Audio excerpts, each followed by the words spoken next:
Welcome to the weirdest, most wildest 6 minutes and 11 seconds in Banana Ball history. I'm Drake Toll, the Party Animals podcast entertainer. That is Biko Skalla. He does the same thing for the Savannah Bananas. Biko, bottom of the 8th inning.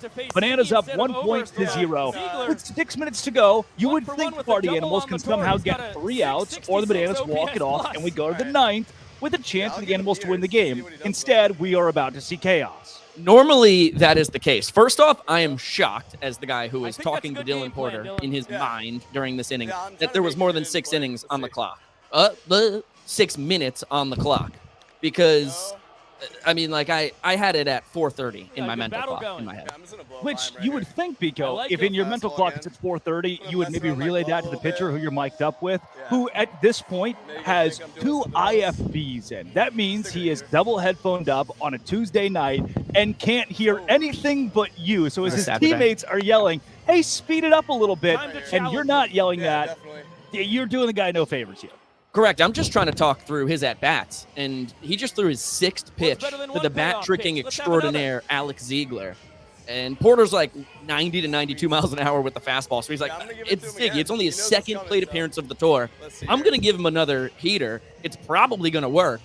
It does not. It does not work. Spoiler alert. 5 minutes to go here at the bottom of the 8th, and that's got to be foul, right? Luke Voigt shuffle. I thought it was foul. How about this route from Tanner Thomas? What are we doing, Tanner? This guy's an incredible outfielder. He's the reason why I thought it was foul. When you watch it again, it's a pretty silly mistake by myself. Yeah, thanks to the production room. They'll replay that one here in a second. You'll see that it bounces on the warning track and hops over the wall. And as you mentioned it, Tanner Thomas did not do the most impeccable job of tracking that ball down, but 4 minutes and 30 seconds now all of a sudden it's like, oh, hey, the clock matters. But with Ziggy going to the dugout, Dan Oberst coming out to run, and you see it again. Where's Tanner going? What is it?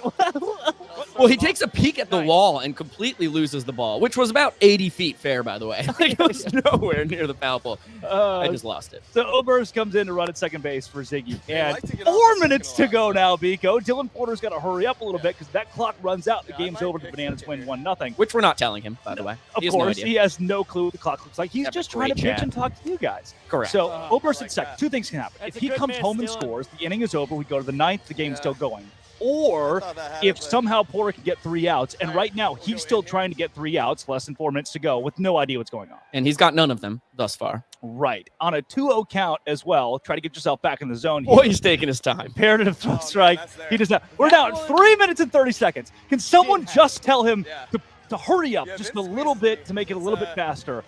And this 3-0 is bound to be a strike, right? He's walking off the mound. He's kicking dirt around. Yeah, 3-0 here, coming to Michael Deeb. We're going to our center field camera freezes, so let's hop off of that. Abandon that. Go, guys. Get off of that control room. Get off the center field camera. All right, here we go. We're behind home plate. 3-0 pitch. Looks pretty good. Vincent says, Deeb, you can go to first base. No. I've changed my mind. It's a 3-1. It's a strike call. What is going on? He pointed. That's just not the signal for a 4-ball sprint. No, it's supposed to be like Drake just did. 2 fists up in the air. So Deeb's like, am I coming back? No, I'm staying here. 2 fists. This entire time, Vincent's holding 3-1 up. Like right now, Vincent is holding 3-1 up to the world. There it is. Deeb has to go back to home plate. What's going on? Porter's like, no matter what just happened right there, it should not be first and third, which is true.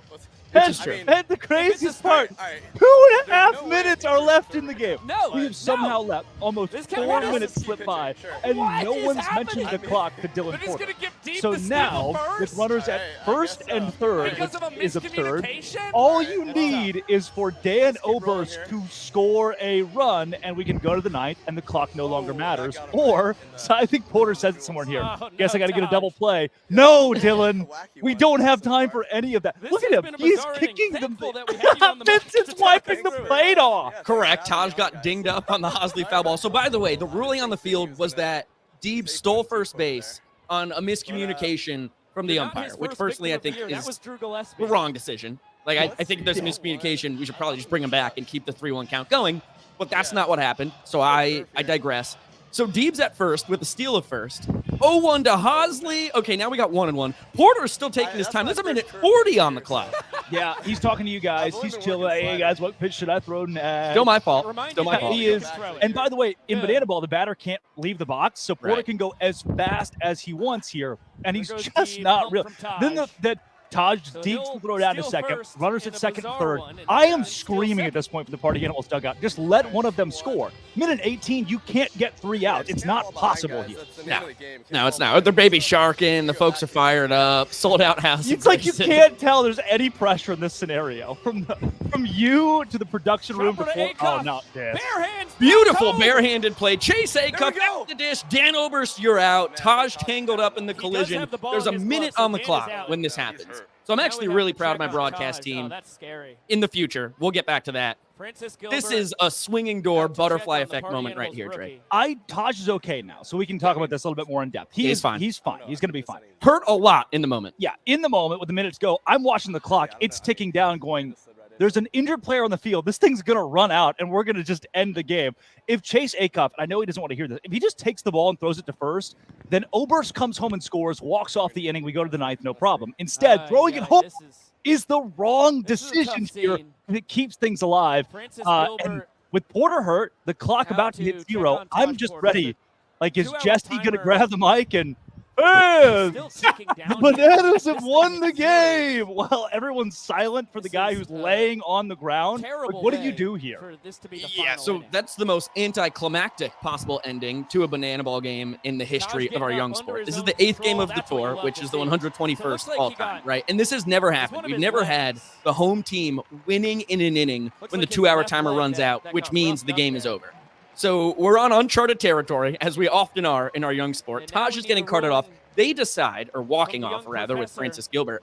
They decide, let's go back to when the play ended, injury timeout, 1 minute on the clock. Thank goodness. That was the right decision here. Actually, in the stadium, they added 46 seconds, which feels randomly subjective. So I'm just like, you know what? I don't know why they thought it was 46. What's a good double-digit number under 60? So now I'm telling Dylan Porter, now you have to throw the wildest pitch of all time, or you need to give up a sprint. And he's compartmentalizing this like, oh, there's a minute left. I need to give up a sprint for us to have a chance to win this game. Oh, this is so good. Listen to Porter here. If he can't get 2 outs real quick here on Eric Jones Jr. I guess we'll try to turn 2. That's it. That's what Porter says. I guess we'll try to turn 2. No, Dylan, there are 46 seconds and no outs. You have to walk. You have to throw a 4-ball sprint here. And I still, again, Porter's got 2 headsets in. He at some point takes those off to listen to his dugout is screaming at him to hurry up. And finally he does. Yeah, so here we go. 2 bad ones. Here's number 3. All of a sudden it's 3-0. Eric Jones Jr., former minor leaguer, is like, oh, wait, maybe I should swing. Do I want to burn clock? Like, I'm trying to win the ball game. And then he's like, no, I'll take the sprint. And we'll see. I mean, Michael Deeb still could have stayed at third, but instead the Bananas were like, no, we'll take a 2-point lead into the 9th and close out our way. So that's the thing. If the Bananas really wanted to win this game, Deeb just stays at third. The bases are now loaded, and there's just not enough time for Porter to get through this thing. Like, Porter spent 6 minutes and 11 seconds not knowing where the clock was. Again, many thanks to you, Biko. And the Bananas, in the spirit of competition, could have just won the game if you strike out right there, or if you keep the bases loaded. But instead, this was a mercy run. We added clock for an injured player, which has never done before. Correct. And then we had a mercy run scored by the Bananas in the bottom of the 8th that made it 2-0 going to the 9th. Yes, and then we had 26 more minutes of Banana Ball. Party Animals miraculously tied the game. We went to showdowns. Bananas won in the end. So it all ended up happy and hunky-dory for folks in Nannerland. But we were this close to and the game ending right there, Party Plaza, with a player laying on the ground, because by rule, we changed the rules mid-game. By rule, the game should have ended, but instead we saw the funkiest 6 minutes and 11 seconds in Banana Ball history. That's Biko Skalla of the Savannah Bananas. Drake Toll of the Party Animals. Hey, Biko, thanks for doing this, man. My pleasure. Thanks for having me, bro. And for all you guys, thanks for following along. As always, party on.